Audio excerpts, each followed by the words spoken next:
이어서 오늘도 우리에게 좋은 날 주시고 또 하나님께서 육체 양식뿐만 아니라 영의 양식도 허락하시고 또 기도하게 하시고 기도하는 가운데 주께서 은혜를 부어주시고 우리의 심령을 또한 새롭게 하여 주시니 감사합니다. 이 한 시간에 주의 말씀을 통해서 우리의 마음을 닦으며 우리의 마음속에 주님을 덮으며 우리 마음속에 주의 생명으로 충만하기를 원하오니 주여 이 한 시간 역사하시고 도와주옵소서.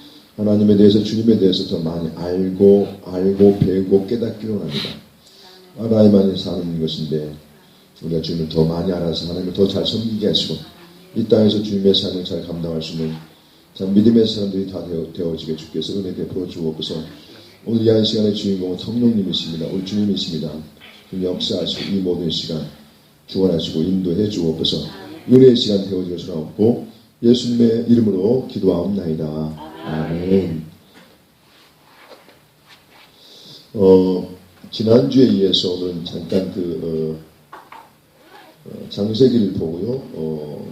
다른 두 가지의 어떤 내용을 가지고 함께 말씀을 나눠보는 시간 갖도록 하겠습니다. 여기 칠판에 기록되어 있는 것처럼 사람이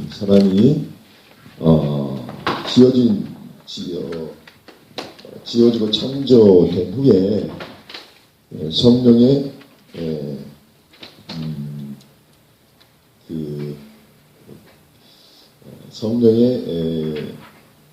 성령이 우리 안에 들어온 것 같고 인간에 들어온 것하고 들어오지 않는 그 상태를 갖다가 이제 구분해 놓은 그림인데요. 하나님께서 이제 처음에 인간을 만드실 때에 육체와 그 다음에 이제 영혼 이렇게 만들었죠. 그런데 이제 여기 한 가지가 뭔가 빠져있죠. 그런데 이쪽 그림에 보게 되면 육체와 영혼과 아울러서 성령이 이제 포함되어 있는 사람의 모습을 볼 수가 있습니다. 그러니까 이제 하나님께서 이제 사람을 만드시고 그 코에 생기를 부어 넣으시니 리빙 크리에이처 해가지고 생명이 된지라 이렇게 말씀하고 있죠. 그 생기가 뭐냐? 성령이다 라고 하시죠. 성령이 이제 사람에게 이제 부어짐으로 이 마음으로 말미암아 어떤 그 사람에게 변화가 일어납니다. 그냥 단순히 육체와 영혼으로 창조되었을 때에는 영적으로 죽은 자라고 이렇게 얘기할 수가 있고요. 그러나 이제 육체와 영과 올라서 성령, 생기가 사람 속에 들어감으로 말미암아 영적으로 살아있는 자가 되었다라고 하는 것이죠. 그래서 이쪽에 성령이 없는 상태의 사람의 모습을 보게 되면 뭡니까? 하나님과 관계가 끊어진 자. 하나님께서 지으셨지만 아직까지는 이 성령, 생기가 부어지지 않을 때에는 뭡니까? 하나님과 관계가 끊어진 그런 상태였고요. 그러므로 말미암아 하나님의 자녀라고는 볼 수가 없죠. 그러나 이제 사람이 만들어지고 난 후에 생기, 성령이 부어짐으로 말미암아 특별히 아담에게 생기, 성령이 부어짐으로 말미암아 이제 뭡니까? 성령으로 충만한 자가 되었고 하나님과 관계가 연결된 그러한 사람이 되었고 그로 말미암아 하나님의 자녀가 되었다라고 하는 것이죠. 그러니까 이 생기라고 하는 하나님께서 사람을 만드시고 불어 넣어주신 이 생기가 얼마나 중요한 역할을 하고 있는지를 우리가 이제 이 그림에서 볼 수가 있습니다. 그러므로 말미암아 이 성령이 아담에게 이제 부어짐으로 말미암아 하나님과 관계를 형성하게 되었고 하나님의 자녀가 되었고 더 나아가서 에덴 동산에 이제 인도되어서 거기서 하나님 예배하고 하나님을 찬양하는 그런 사람이 되었다. 그리고 하나님과 교제와 교통할 수 있는 사람으로 이렇게 변화되었다라는 사실을 우리가 이제 성경을 통해서 알 수가 있습니다. 그렇다고 한다면 우리가 이제 이 성령님에 대해서도 깊이 공부를 해야 되는데 어제 오후에도 김병도 목사님을 통해서 이 성령님에 대해서 함께 말씀을 나누는데요. 오늘은 더 구체적으로 어떤 더 학문성을 더 첨가해서 성령님에 대해서 함께 말씀을 나누겠습니다. 아울러서 겸하여서 이제 이 기름 부으심에 대해서 함께 말씀을 나누도록 하겠습니다. 구약에 기름 부으심이 있었죠. 왕, 제사장, 선자에게. 구약의 기름 부으심이요. 신약에 와서는 뭡니까? 성령의 충만으로 바뀌었어요.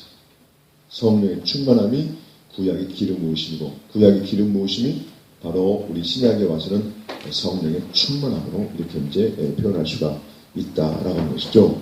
그런 의미를 가지고 있다라고 하는 것이죠. 그래서 구약의 왕과 제사장과 선자들이 이제 하나님 앞에 쓰임 받을 때에 뭡니까? 이 기름 부으심 받았던 것처럼 신약에 와서도 제자들과 사도들이 성령의 기름 부으심을 받은 것을 볼 수가 있습니다. 그리고 나서 이제 막 예루살렘 성을 넘어서 이제 막 복음을 전하러 전 세계로 흩어진 것을 볼 수가 있습니다. 이 성령의 역사, 성령의 기름 부으심이 얼마나 중요한가? 아무리 이제 무지한 상태인 인간이 할지라도요, 성령의 임재가 없으면 인간은 완전하지 못하다라고 하는 것이죠. 왜냐하면 그 완전하지 못하다라고 하는 말씀의 의미가 뭐냐면 하나님과 교제가 불가능하다라고 하는 것이죠. 생기가, 즉 성령이 인간에게 부어짐으로 말미암아 그제서야 하나님과 관계가 연결된 사람으로 이렇게 변화되어지게 된다라고 하는 것이죠. 그러므로 하나님의 자녀가 되는, 하나님과 관계가 형성되는 그러한 사람이 된다라고 하는 것이죠. 예수님도요, 무지하신 예수님도 이 성령 받기 전에 일하지 않으셨어요. 그러나 성령의 기름 부으심을 받고 성령의 충만을 받으시고 난 후에 공생의 사역을 이제 시작하는 것을 볼 수가 있습니다. 그러므로 우리 오늘날에 신앙생활을 하는 우리들도요, 예수를 믿음으로 끝나는 것이 아니라 예수를 믿고 또한 이 성령의 세를, 그렇죠? 성령의 세를 받는 이 과정이 꼭 필요하다라고 하는 것이죠. 보통 사람들이 이렇게 생각합니다. 예수 믿으면 내가 완전해진 걸로 생각하는데 그렇지 않습니다. 예수를 믿는다고 해서 완전해진 것이 아니라 성령을 우리가 이제 받아야 그 중심과 속사람이 변화되기 시작하는 것이죠. 그러면 이제 우리가 이제 어떤 성령의 충만함과 아울러서 이제 구약에서 이제 구약적인 용어라고 표현할 수 있는데 성령의 기름 부으심에 대해서 한번 생각을 해보겠습니다. 우리가 이제 기름 부음을 받는다. 요즘에 이제 와서 이제 기름 부으심 임재라고 하는 단어를 많이 쓰고 임파테이션이라고 하는 그런 용어들이 많이 이제 사용되는데요. 기름 부음이라고 하는 것은 주님이 사용하시고자 하는 사람들에게 뭡니까? 하나님께서 부르셔서 하나님께서 그 사람을 쓰시기 위한 표시로 성령의 기름 부으심을 부어주신 것을 볼 수가 있습니다. 그러니까 오늘 우리가 이제 사역자로 주의 종으로 쓰임 받기 위해서는 뭡니까? 부름 받은 것과 아울러서 성령의 기름 부으심이 반드시 필요하다라는 것이죠. 성령의 임재가 있어야 하고 더 나아가서 성령을 통해서 거듭남의 역사가 반드시 필요하다라고 하는 것이죠. 성령의 거듭남이 없어도요, 이런저런 일을 할 수가 있습니다. 심지어는 목회도 할 수가 있죠. 그러나 그 생명은 짧습니다. 그리고 하나님께서 인도하시는 그 길로 가기가 어렵다라고 하는 것이죠. 그래서 하나님께서 성령의 기름 부으심을 어떤 사람에게 이제 허락하셨다, 부어주셨다라고 하는 의미는 그 사람 하나님께서 쓰시겠다라고 하는 의도가 담겨 있는 것이다라고 하는 것이죠. 하나님은 낮고 부족한 자들을 택하시고 부르셔서 이렇게 주의 일꾼으로 사용하신 것을 볼 수가 있습니다. 우리가 특별히 구약 성경에 그러한 예들이 많이 나와 있지요. 예를 들면 다윗 같은 경우에도요 그렇습니다. 아버지의 이 양을 친 목동이었습니다.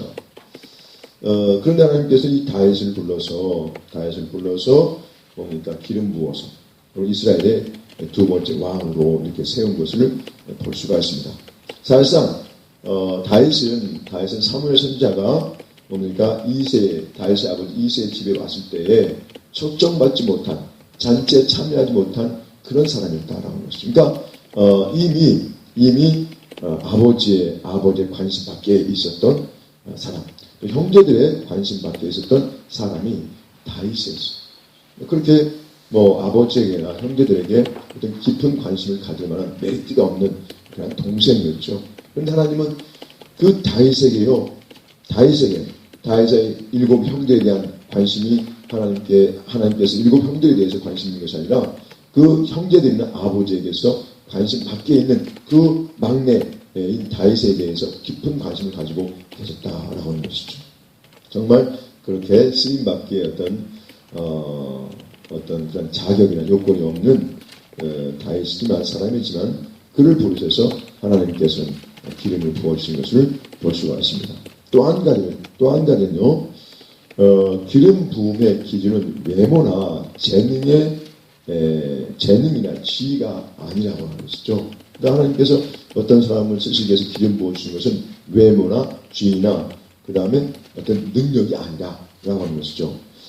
하나님께서 어떤 사람을 쓰시기 위해서 부르셔서 기름 부어주신 그 원인을 보게 되면요, 바로 겸손한 사람이죠. 진실한 사람. 다윗이 그렇지 않습니까? 내가 다윗을 만나니 내 마음에 합한 사람이다. 이렇게 얘기했으니까 외적으로 그렇게 뛰어나거나 어떤 특출한 그런 사람이 아니었지만 그 중심은 그 마음에는요, 하나님을 경외하는, 하나님을 지극히 사랑하는, 하나님을 그렇게 이 마음속에 품고 그 하나님과 함께 살기를 원하는 그런 마음이 있었다라고 하는 것이죠. 그래서 어떤 분이 이런 해석을 해놨습니다. 내 마음에 합한 사람이었다. 다윗에 대해서 그렇게 표현했는데요. 그 말씀의 의미가 뭐냐? 다윗의 마음을 하나님 보니까 하나님으로 꽉 차 있는 거예요. 주님으로 꽉 차 있는 거예요. 그래서 하나님께서 다윗을 보고 이는 내 마음에 합한 자다 이렇게 표현했다고 하는 것이죠. 바로 이 다른 형들에 비해서 어떤 외적으로나 능력이 부족한 그런 다윗이었지만 그 마음속에 하나님을 뜨겁게 사랑하는 그 마음이 있었다라고 하는 것이죠. 그리고 사무엘 선지자가 왔다. 이건 굉장히 좋은 일이거든요. 그러니까 다른 형들은 다 이렇게 초청받았지만 다윗은 멸되어 있어요. 그럼에도 뭡니까? 이제 나중에 이제 불러서 와서 아버지에게 어떤 말도 하지 않습니다. 형들에게도 아무 말도 하지 않습니다. 아버지 왜 저 안 불렀어요? 선지자가 왔다라고 하거든요. 큰 영광이거든요. 이건 정말 놀라운 일이죠. 형들에게는 아버지에 대해서 아무 말도 하지 않았습니다. 가만히 있었을 뿐이죠. 이것을 통해서 이제 다윗이 얼마나 겸손한 사람인 것을 알 수가 있습니다. 그래서 하나님께서 어떤 사람에게 기름 부음을 허락하신다라고 했을 때 그 기준은 뭔가 겸손함이고 진실함이다라는 사실을 우리가 성경을 통해서 알 수가 있습니다. 더 나아가서 그 중심에서 우러나오는 하나님에 대한 갈망, 하나님에 대한 뜨거운 마음이 있는 사람에게 하나님께서는 기름을 부어주는 것을 볼 수가 있습니다. 그래서 제가 성령의 기름 부으심을 받을 때 성령의 큰 어떤 그 은혜를 경험할 때도 그랬습니다. 하나님에 대한 하나님 자 주님 만나고 싶습니다. 주님 어떤 물론 제 간절함이 하나님께서 원하는 그 간절함의 기준에 못 미쳤을 거예요. 그렇지만 하나님에 대한 하나님 저도요. 저는 늘 이제 신앙을 하면서 또 이제 신학교 다니면서 어떤 늘 그 간절함이 있었나요? 어떤 소망이 있었는가 하면요. 어떤 소망이 있었는가 하면요. 사도 바울과 같은 그런 어떤 확 뒤집어지는 그런 어떤 소망이 있었어요. 근데 이제 점점 이제 신학을 공부하고 이제 말씀을 보다 보니까는 그것은 하나의 출발점이더라고요.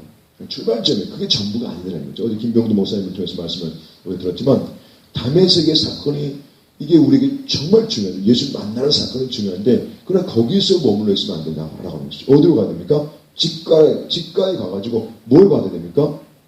성령의 세를 받아야 되죠. 아나니아 선지자를 통해서 성령의 세를 받았잖아요. 성령의 세를 받았어요. 성령으로 기름 부음 받았어요. 그때 이 눈꺼풀을 쫙 벗겨지는 그런 역사가 있었어요. 단순히 이제 우리가 이제 물리적으로 생각하는 이 눈꺼풀이 벗겨졌다. 물론 여기까지도 우리가 이렇게 이제 간단하게 설명할 수 있지만 그러나 눈꺼풀이 벗겨졌다. 그러면 그 이면에 더 큰 의미가 있다는 것이죠. 우리 거기까지 이제 나중에 생각해 보겠고요. 여하튼간에 저는 근데 거기까지만 생각했습니다. 뒤집어지는 전부 다 그게 아니더라고요. 그렇죠? 그게 아니고 그건 하나의 시작과 출발점에 불과한 것이죠. 이미 우리 예수 그리스도를 믿음으로 말하면 그 다메섹 사건이 이미 우리에게 주어진 거예요. 그러나 그것 가운데서 그 다음 단계의 과정이 중요하죠. 우리가 성령을 확 거듭나는 것. 주님의 성령으로 기름 부음 받는 이 작업이 필요하죠. 그 다음에 여기서 끝나면 안 돼. 또 한 작업인데 뭐냐면 훈련받는 거예요. 그러니까 예수 믿었어요? 우리가 성령을 거듭났어요? 기름 부으심 얻었어요? 여기서 끝나는 것이 아니에요. 이 기름 부으심을 얻었다고 해서 성령의 충만을 받았다고 해서 주 앞에 쓰임 받는 거 아니에요. 아니죠. 그렇죠? 아니에요. 뭐가 필요합니까? 훈련이 필요합니다. 훈련. 그래서 사도 바울도 아라비아 광야에 가서 몇 년 동안 훈련했습니까? 3년 동안 훈련했어요. 훈련하고서야 그 다음에 예루살렘에 올라왔다는 거죠. 그 다음에 예루살렘에 올라온 후에 그 다음에 안디옥으로 갔어요. 거기서 진짜 이제 쓰임받고 선교사가 파송되는 것을 볼 수가 있습니다. 그러니까 예수님 믿는, 예수님 만나는 작업이 있어야 되고 그 다음에 물과 성령을 거듭나는 작업이 있어야 되고 이것이 동시적으로 일어날 수도 있어요. 동시적으로 구분되어서 일어날 수도 있지만 이것이 동시적으로 한꺼번에 일어날 수도 있어요. 많은 분들이 한꺼번에 그런 경험을 하게 되는데 그 다음에 주 앞에 쓰임받기 위해서는 반드시 훈련이라고 하는 과정을 거쳐야 된다는 거죠. 우리가 대표적으로 이런 얘기를 많이 합니다. 다윗과 사울왕의 차이가 뭐냐. 왜 사울왕은 그렇게 하나님 앞에 참 40년 동안 이스라엘을 다스리면서 그렇게 하나님 앞에 참 눈밖에 난 그런 왕이 되었고 다윗 또한 40년 동안 참 이스라엘의 왕으로 통치하는 그러한 일을 했지만 다윗에 대해서는 하나님이 그렇게 사랑했는가. 그 원인을 갖다가 뭔가 사람들이 생각하기를 한 가지예요. 훈련의 차이다. 훈련의 차이다. 다윗은 거의 한 10년 넘게 훈련했죠. 그러나 사울왕은 훈련이 없이 따라오는 것이죠. 훈련이 없이. 기름 부음 받았습니까? 안 받았습니까? 사울왕이 받았어요. 성령의 임재 기름 부으심 받았어요. 그럼에도 불구하고 뭡니까? 그가 하나님께로부터 버림받은 이유가 뭡니까? 훈련. 이게 없었다. 그 과정이 생략되고 나서 그냥 왕으로 올라가서 이 일을 하다 보니까 성령 기름 부으심이 충만할 때는 막 그렇죠? 주의 뜻대로 막 했지만 그래서 블레셋 나라 전쟁을 이기고 승전가를 불렀지만 그렇지 않을 때는요 이게 뭡니까? 그냥 옛 습성 그렇죠? 옛 과거의 자기 모습대로 습성대로 이렇게 행함으로 말미암아 제사장만이 선자만이 하나님께 할 수 있는 그런 일들을 갖다가 왕이 뭡니까? 월권하지 않습니까? 왕이 해버리지 않습니까? 그런 거죠. 하여튼간에 하나님께서는 어떤 사람에게 기름 부음을 허락하신 것, 성령의 충만함을 허락하신 것을 보게 되면 뭡니까? 그 사람의 어떤 뜨거운 정성이 나오면서 진실함이 나오면서 그 하나님에 대한 갈망, 정말 하나님에 대한 간절함과 사모함이 극심할 때에 하나님께서 부어주는 경우들을 볼 수가 있습니다. 더 나아가서 이 기름 부으심이라고 하는 것은요 마귀와 세상을 이길 수 있는 능력의 근원이 된다라는 것이죠. 성경은 우리에게 분명히 말씀하고 있습니다. 우리의 싸움은 혈과 육에 대한 것이 아니다라는 것이죠. 혈과 육에 대한 것이 아니에요. 그러니까 이것을 알면 뭐 큰 교회든 작은 교회든 다툴 이유가 없는 거죠. 싸울 필요가 없는 거죠. 우리가 그러니까 다툰다 싸운다 이것은 뭡니까? 이게 마귀에 의해서 조종당하는 거죠. 마귀에 섞고 있는 거죠. 마귀의 계략에 다 빠져 들어가 있는 것이죠. 왜 우리가 진흙탕 싸움을 합니까? 그건 마귀 때문에. 마귀에게 뭡니까? 다 유혹돼서 그런 것이에요. 왜 그 좋은 교회가, 그 아름다운 교회가, 성도들의 피땀 흘린 그러한 정성과 무릎과 사랑이 담긴 그런 그 아름다운 교회를 지어놓고 왜 그러냐는 거죠. 그 뭐요? 마귀에게 점령당하는 거죠. 마귀에게 미혹을 받는 거죠.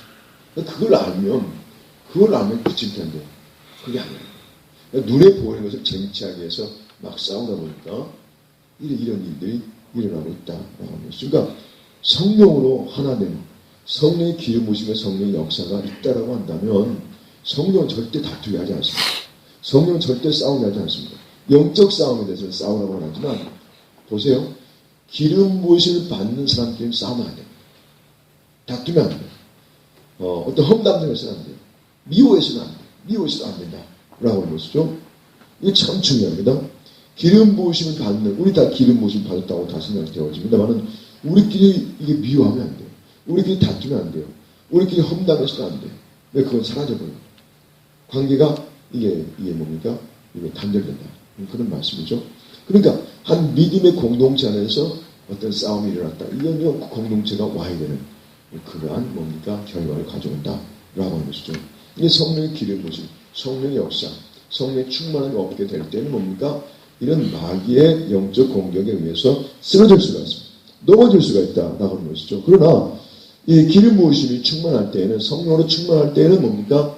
그 마귀의 그 유혹과 미혹에 대해서, 공격에 대해서 담대하게 대처해서 뭡니까? 싸워 이길 수가 있다라고 하는 것이죠.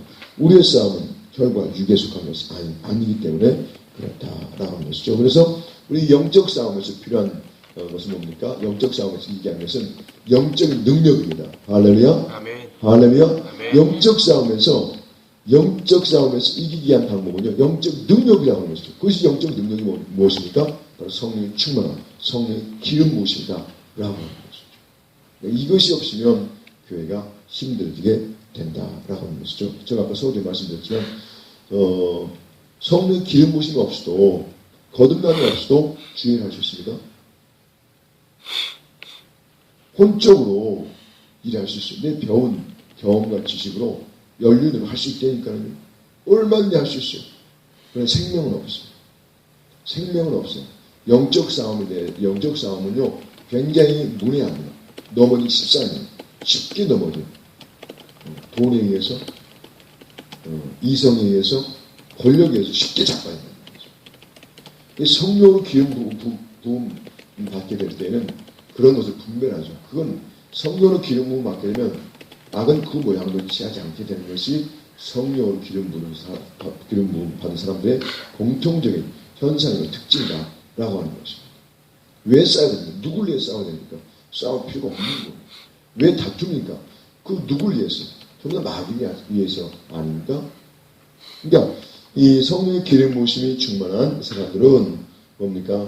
마귀와 대적해 싸워 이기지요.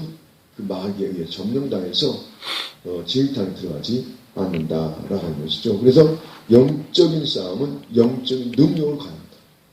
그 영적인 능력이 뭔가? 바로 성령의 충만함이요, 구약에 있는 어떤 우리가 모습으로 표현하게 되면 성령의 기름 부으심이다, 이렇게 얘기할 수가 있는 것이죠.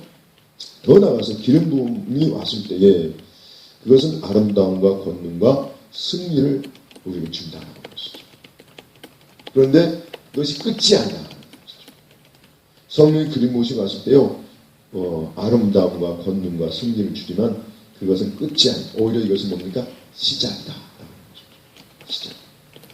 성령의 기름 부으심이 왔어요. 성령의 충만을 받았어요. 집가에 간 사도 바울이 아나니아를 통해 성령의 기름 부으심을 받았어요.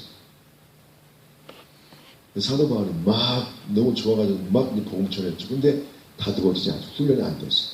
오히려 그리스도인들에게 막 해를 끼치는 그러한 사도 바울의 모습이었죠. 그러니까 이제 아맘리에서 이제 어머니가 담에서 빠져나가게 하고, 이제 그 과정을 거쳐서 그 다음에 아라비아 이렇게 사도 바울이 누구의 조언을 받았는지 모르겠죠. 물론 성령 하나님의 인도를 봐야 되겠죠. 아라비아에 가서 훈련받고 와서 이제 주의 사역을 이제 제대로 감당하는 것을 볼 수가 있습니다. 근데 우리가 이제 사도 바울의 서신을 통해서, 이 13개의 서신을 통해서 알 수 있는 것은요, 사도 바울이 제일 먼저 기록한 서신이 뭐냐면 데살로니가 전서거든요. 데살로니가 후서. 제일 이제 제일 나중에 기록한 서신은 디모데 후서라고 볼 수가 있는데요.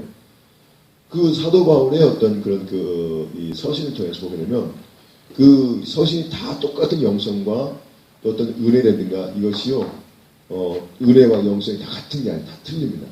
특별히 사도 바울의 어떤 그 서신 가운데 깊은 영성을 느낄 수 있는 그 서신이 어떤 서신이냐면요, 옥중 서신이에요. 에베소서, 빌립보서, 골로새서, 빌레몬서. 이 옥중 서신. 사도 바울이 4번, 4차에 걸쳐서 선교 사역을 했지요. 근데 이제 사도 바울이 이 3차 선교여행을 이제 마치고, 그 다음에 이제 이 로마로 가서 로마의 감옥에 2년 동안 같이 있지 않습니까? 거기서 말씀 많이 전해서 뿐만 아니라 그곳에서 쓴 이 옥중서신이요, 아주 깊이가 있다는 거죠. 아주 은혜가 있다는 거예요. 어떤 데살로니가 전후서라든가 고린도 전후서에 어떤 기록된 그런 내용과는 다른 깊은 영성을 느낄 수가 있습니다. 이게 사람의 어떤 그런 그 배움과 어떤 지식으로 쓸 수 없는 그런 내용들이요, 에베소서나 골로소서에 특별히 기록되어 있는 것을 볼 수가 있습니다. 그러니까 우리가 성령의 충만을 받았어요. 성령의 기름 부으심 받았어요. 이게 끝이 아니에요. 이게 정말 좋거든요. 막 성령을 기름 부음 마시면 성령 충만 받으면요, 거듭나면 너무 좋아요. 하다못해 방언만 받으면 너무 좋지 않습니까? 너무 좋아요. 막 평안하고. 사람들이 그런 얘기 하지 않습니까? 기도원에 가서, 교회 가서 은혜 받고 나면 뭐예요? 막 눈물, 콧물 흘리고 나서 막 회개하고 막, 그렇죠? 밤에 지새운 줄 모르고 기도하고 막 하다가 아침에 이제 딱 뭡니까? 이제 교회 밖을 또 어떤 예배당 밖을 이제 나설 때 그 기분을 이루말 수가 없다고요. 저 높이 떠있는 태양이 나를 위해서 빛을 맞기도 하고, 저 피어있는 꽃이 나를 위해서 저 만발해 있는 것 같기도 하고 말입니다. 이 공기가 그렇게 신선하고 전에 어떻게 맛보지 못한 그런 어떤 느낌을 갖는다고 합니다. 뭔가 그리고 나서는 어떤 또 기분과 생각이 듭니까? 뭔가 주님을 위해서 드리고 싶어. 뭔가 주님을 사고 싶어. 뭔가 이제는 주를 위해서 헌신하고 싶은 마음이 막 생긴단 말이에요. 은혜 받으면. 그렇죠? 그런단 말이죠. 근데 그것이 전부가 아니고 이게 시작이 아니에요. 여기서 많은 사람들이 이게 다 됐다. 이렇게 생각하고 막 가는 거예요. 그럼 넘어집니다. 이 다음에 뭐가 있어야 됩니까? 훈련이 있어요. 훈련이 있어야 된다는 거예요. 훈련이 있어야 이 은혜 오래 가는 것이고 이 생명이 오래 가는 것인데 나 은혜 받으면 됐다. 그래서 막 덤벼듭니다. 막 갑니다. 그런데 얼마 못 가서 푹 쓰러져. 왜요? 마귀 가만히 안 놔둡니다. 공격을 해와요. 가정에 있는 식구들을 통해서, 믿음의 형제들을 통해서, 아니 물질을 통해서 뭔가 문제를 만들어서 쓰러지고 넘어지고 자빠지게 한다는 겁니다. 시험에 들게 하죠. 그래서 받은 은혜 한순간에 싹 날아가 버려요. 다 날아가 버려요. 그래서 은혜 받았다고 다 되는 것이 아니라 뭐가 필요합니까? 훈련이 필요하다라고 하는 거죠. 자, 목사 안수 받고 목회 목회 마음껏 할 수 있습니까? 없습니까? 그 하나의 출발점. 여기에서도 훈련이 필요해요. 물론 목회자가 되기 위해서도 훈련이 필요하지만 학문적인 많은 훈련이 필요하죠. 실전적인 어떤 그런 훈련이 필요하면 진짜 이제 목회자 쓰임 받기 위해서는요, 목사 안수 받고 거기에 또 훈련이 또 들어가는 거예요. 그래서 이제 부목사 과정, 부교육자의 과정, 거기 가서 진짜 막 훈련하죠. 구두발을 막 채기도 하고, 욕도 먹기도 하고, 그리고는 막 씩씩거리면서 두고 말아요. 담임 목회자는 일을 가지만, 근데 그 시간 지나면 고맙죠. 이렇게 목사님이 내 훈련시켜주지 않았으면 나에게 목회할 수 있었는가. 막 돌리거든요, 막. 제가 부목사 할 때는요, 저 집이 이제 정릉이었고, 제가 이제 사역하는 교회가 신림동이었어요. 굉장히 멀어요. 1시간 반 정도 출퇴근. 근데 새벽에서부터 나와가지고 저녁에 늦게 들어오거든요. 그때 우리 애들을 잘 못 봤는데 막 돌리는 거예요. 제가 구역 신방하는 그 식구만이 500명이었어요. 500명. 신방하고 나면 완전히 하루 신방하고 나면요, 이게 완전히 녹초가 되는 거예요. 그 다음에 또 해야 돼요. 죽겠어요. 죽겠다니까. 했어요. 우리 샘물교 보니까 너무 좋은 거예요. 10만원 집 몇지가 안 되니까 저는 2개월 동안 했어요. 2개월 동안 계속 하는 거예요. 밥 먹고 싶나. 보고서 가지고 담임목사님 보고해요.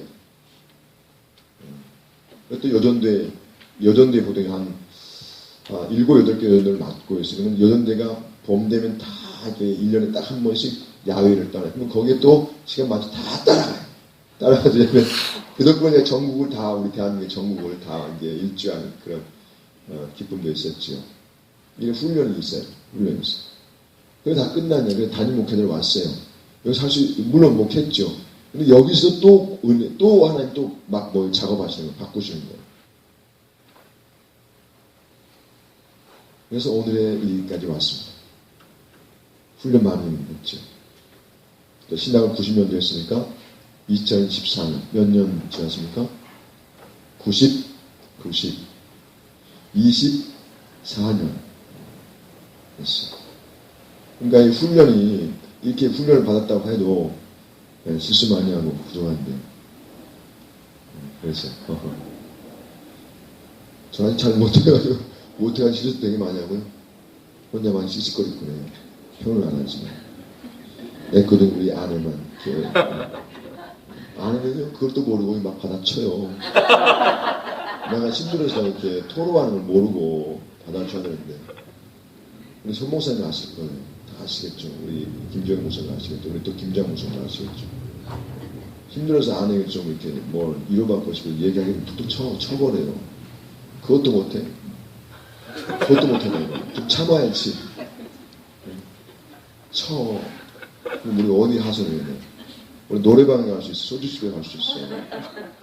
근데 컴퓨터 앞에 앉아있는 거야 그냥. 컴퓨터 앞에 앉아있어. 저 같은 그래. 시골로 갈 데도 없고 밖에 나가봤자 뭐 좀 할 일도 없고 컴퓨터 앞에 앉아있는 걸 강의 듣고 또 요즘에 차는 많이 듣습니다. 영성을 많이 해먹었는데 너무 좋아. 그러니까 이 남편은 약한 존재예요. 아내들이 받아주지 않고 위로해주지 않고 그러면 어린아이 같은 거를 다 삐꾸요. 그래요. 그러니까 여러분 그거 좀 알아주셔야 돼요.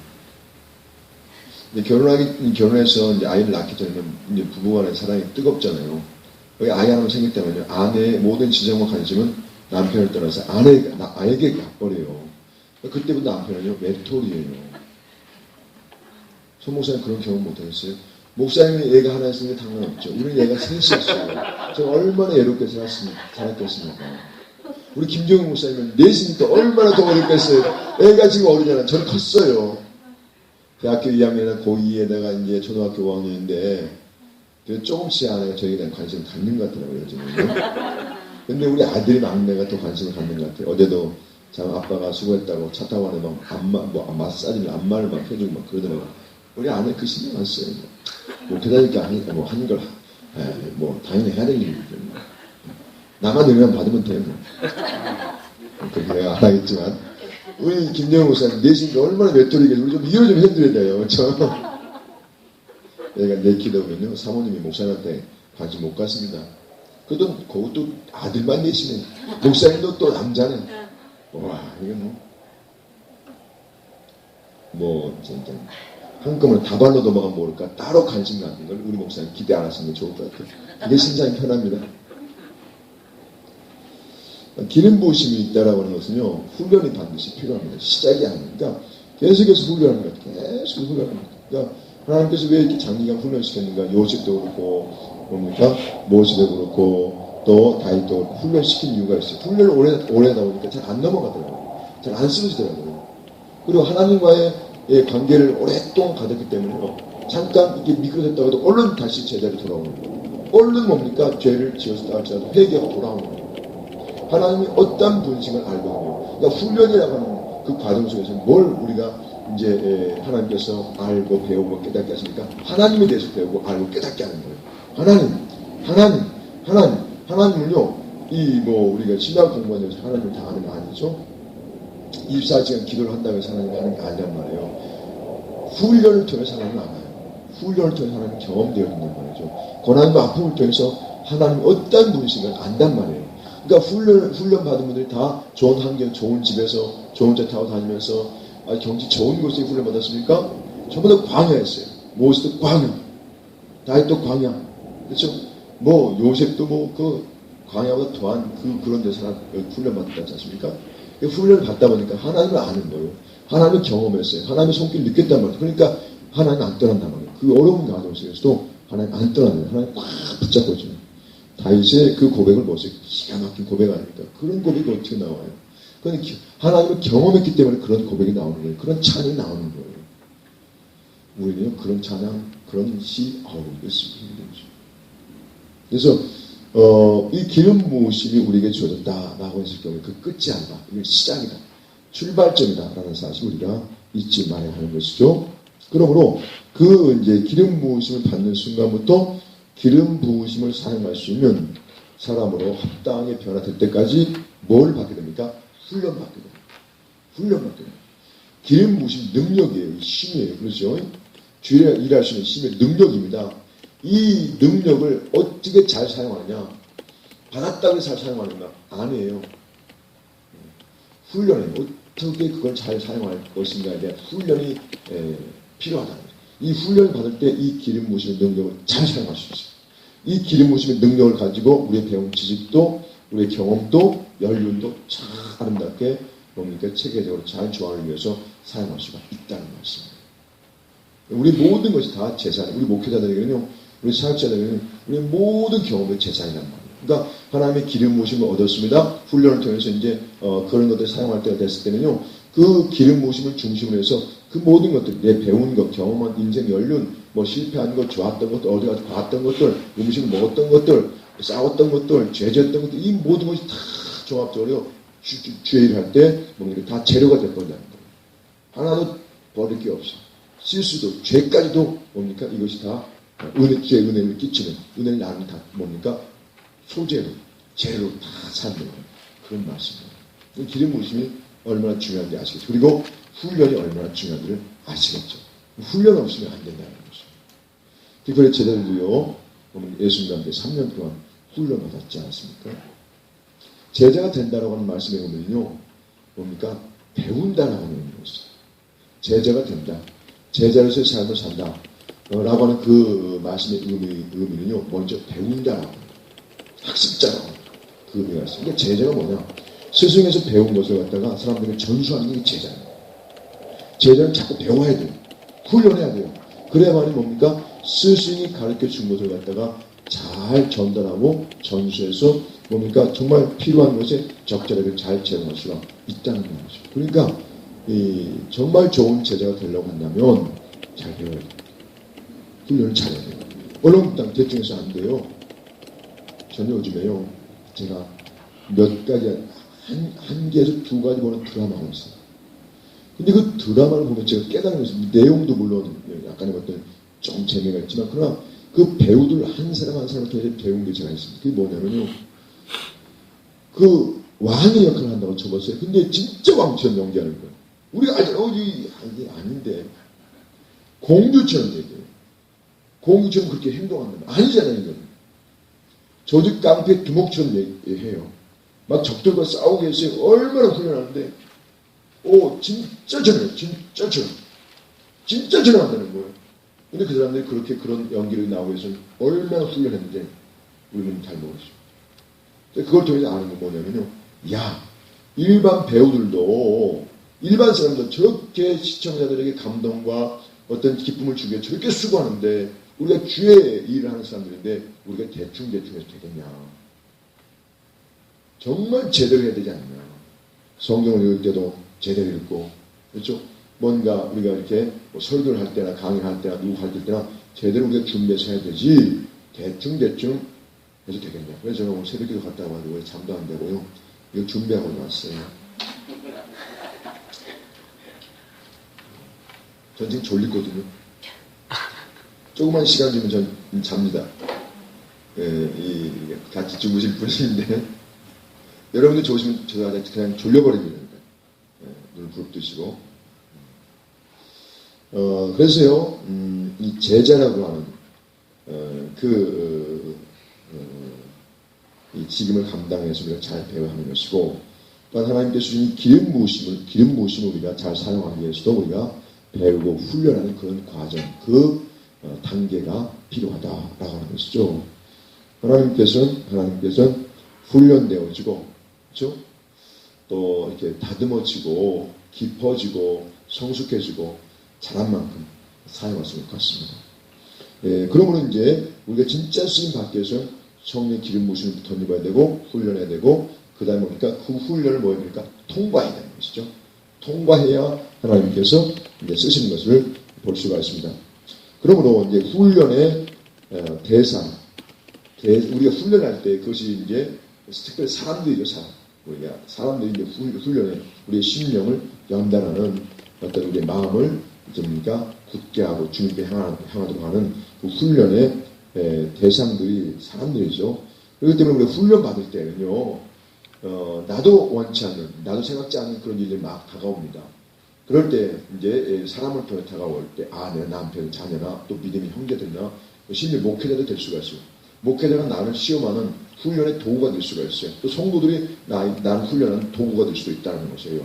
그때 훈련 과정 속에 있을 때 그 대상들을 미워하면 안 된다. 한참 문의 받았어요. 근데 자꾸만 아내가 힘들게 해요. 남편이 힘들게, 교우들이 막 힘들게 하는 거예요. 또 목회자가 막 힘들게 해요. 내가 은혜 받는데 날 써주지도 않고 인정도 안 해주고 말이에요. 그 이상한 이단에서 이단의 어떤 그런 데가 받아온 거 아니냐고 하면서 자꾸 무시하는 거예요. 이것이 뭡니까? 이제 기름 부으심을 받았어요. 이제 이것이 사용되도록 하기 위해서 뭐예요? 훈련의 과정이라고 하는 거죠. 그러니까 그 훈련의 과정 속에 있을 때는 누가 나를 뭐라고 해도 미워하면, 싫어하면 안 돼요. 늘 우리가 이제 말씀을 이제 나누고 우리가 잘 알고 있지만 우리의 적은 가정에 있어. 가장 가까운 사람이 적이라는 것이에요. 이영민 집사님 적은 누구십니까? 담임 목사님이십니까? 사모님이십니까? 옆에 앉아 계신 권사님이십니까? 아니죠. 내가 늘 같이 함께하고 있는 누구요? 남편이 적을 수도 있고 자녀가 적을 수도 있어요. 시험의 대상이라는 거예요. 근데 그 사람들을 우리가 미워하면 안 된다는 거예요. 싫어하면 안 된다는 거예요. 다른 나를 살아버릴까? 이런 생각하면 안 된다는 거예요. 짐싸움을 가버릴까? 나 혼자만 있으면 내 은혜 유지할 수 있는데 힘들게 하고 목회자 같은 경우 다른 걸 가버릴까? 짐 싸버릴까? 근데 훈련의 과정 속에서는요 절대 우리가 그 사람을 미워하면 안 된다. 싫어하면 안 된다. 정말. 근데 우리가 이게 살다 보면 뭐 신앙생활 하면서도 그렇고 또 이웃과의 관계, 친구와의 관계에서도 그렇고 미운털 바뀐 사람 있습니까? 없습니까? 있어요. 근데 그 미운털을 한번 바뀌면요 진짜 빼기가 힘들더라고요. 목회자라면 한번 미운털 바뀌니까 너무 힘든 거예요. 정말 힘들어요. 왜 미운털이 바뀌었을까요? 왜 미운털이 바뀌었을까요? 미운털 바뀌었어요. 진짜 목회에 협력하는 것이 자꾸만 딴지를 거린단 말이에요. 미운털이 바뀌어버리더라고요. 어느 사람. 어느새 미운털이 푹 바뀌어버렸어요. 그 사람 보면 이상해 힘들어. 손목사님 있습니까? 없습니까? 솔직히 말씀하셔도 됩니다. 있어요. 미운털이 바뀐 사람이 있어요. 큰 교회도 작은 교회도 있단 말이에요. 같은 믿음의 형제들 가운데 미운털 바뀐 사람이 있어요. 그거 뽑아야 돼요. 그 뽑지 않으면 너무 힘든 거 있죠. 우리 훈련시키려고 다 이렇게 우리 주변에 그렇게 다 포진시켜놨는데 우리가 힘들다고 싫다고 해서 그걸 외면하고 싫어하고 이렇게 버리면 우리가 훈련을 제대로 받을 수가 없는 것이죠. 그래서 훈련의 대상들을 미워해서는 안 된다. 특별히 우리가 우리 그리스도인들, 주의 사역자들과 믿음의 사람들이 사람을 미워해서는 안 된다. 미움은 다툼을 일으킨다고 했어요. 사랑은 더다한 허물을 덮느냐 이렇게 말씀하죠. 미워하면 다툼이 일어나게 되어 있어요. 그 사람 하는 모든 것이 싫거든요. 그 사람 말하는 것조차 싫어요. 그 사람 애들조차 싫어요. 미워하면 그렇다고. 그 집 앞을 지나갔더니 안 쳐다보고 그냥 지나갑니다. 이 미워하는 게 얼마나 참 이게 참 우리를 힘들게 하는죠. 그러니까 우리 믿음의 사람들은요 정말 미워해서 안 되죠. 미움이 뭐라고 성경 어떤 죄라고 말씀하고 있습니까? 미워하는 게 살인죄. 이거 정말 전과자입니다. 전과자예요. 정말 뭐 고백하죠. 미워 죽겠어요. 이런 사람이 있어요. 근데 미워하면 됩니까? 안 됩니까? 안 되죠. 훈련의 과정 속에 있을 때는 이런 어떤 우리를 정말 힘들게 하는 사람이 나타나는데 그 사람들을 갖다가 뭡니까?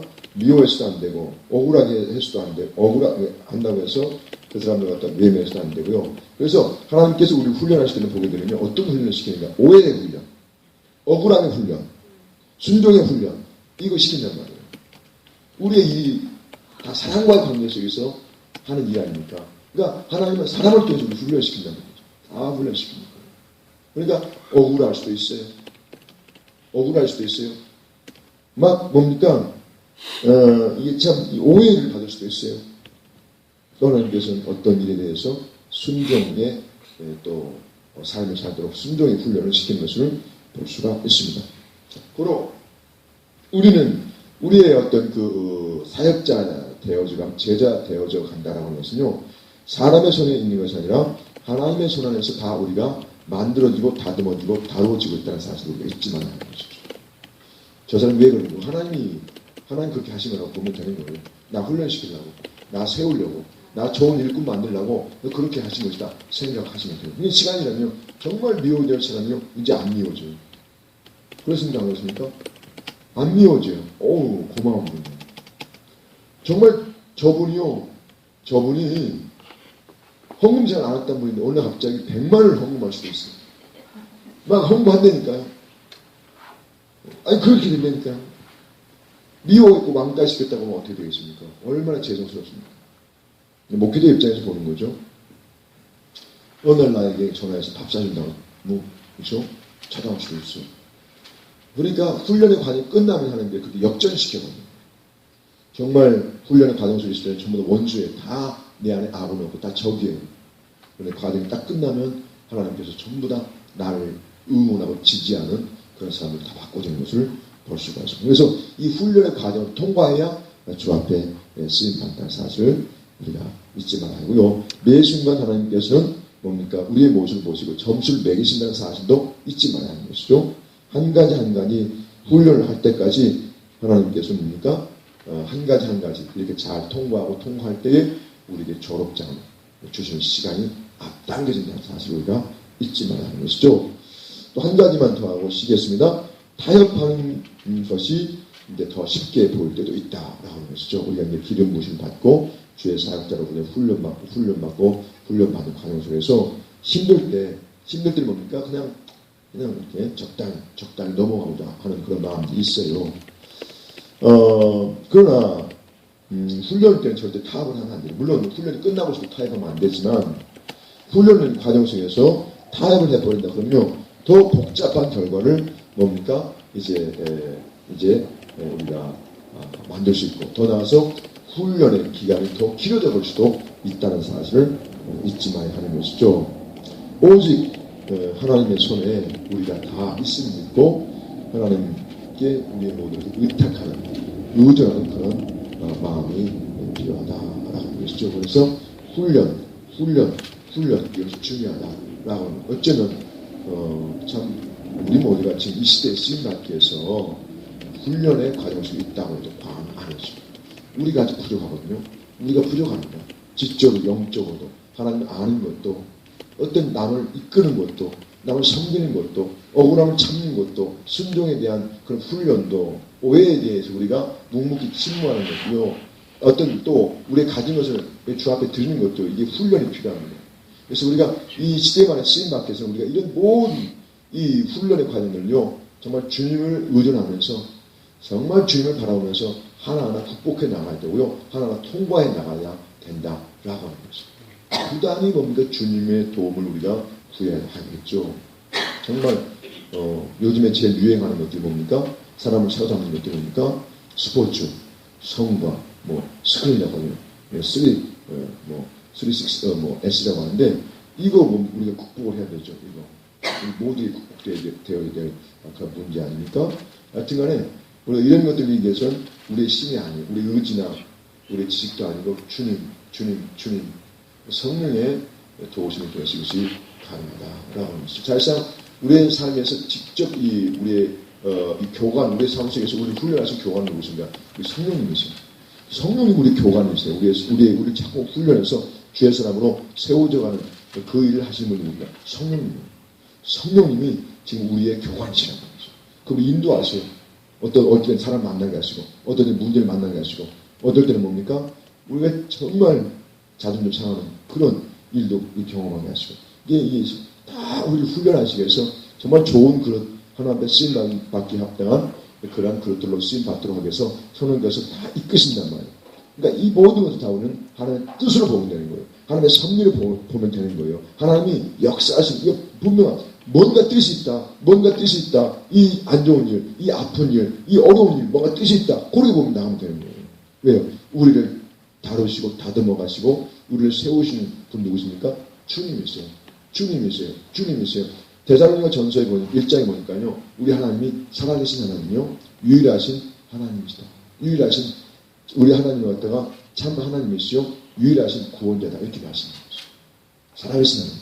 살아계신 하나님. 살아계신 하나님이십니다. 자, 기도하겠습니다. 하나님 감사합니다. 이 아이시간 성령의 충만한 성령의 기름 부으심에 잠깐 나왔습니다. 잠시 쉬고 또 우리가 시간을 갈 때 우리가 기도할 때 성령님 기름 부어주시고 성령의 충만함을 덧입혀 주옵소서.